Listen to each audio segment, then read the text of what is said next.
Welcome to had6 channel. In this video, we will look into continuation. 5 nouns with similar meanings will be reviewed in example sentences. Let's get started. Number 1. Renewal.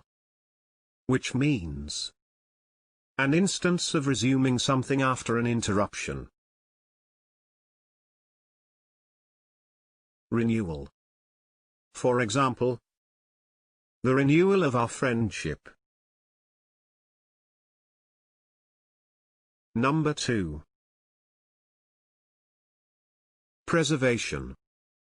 Which means the action of preserving something.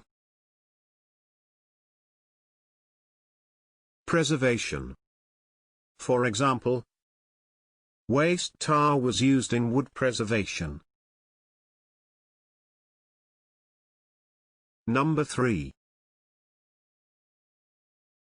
Resumption.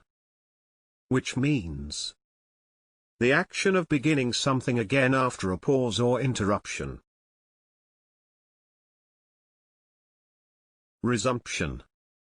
For example, the minister called for a resumption of negotiations. Number 4.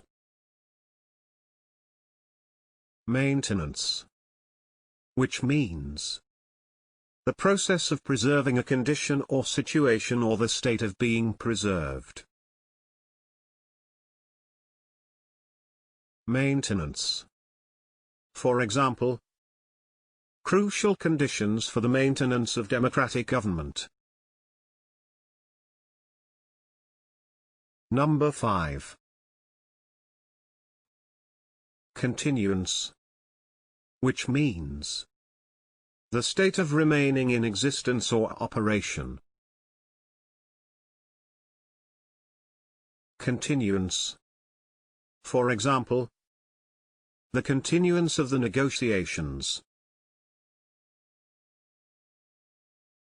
If you liked the video, please do not forget to hit the like button and subscribe for similar videos.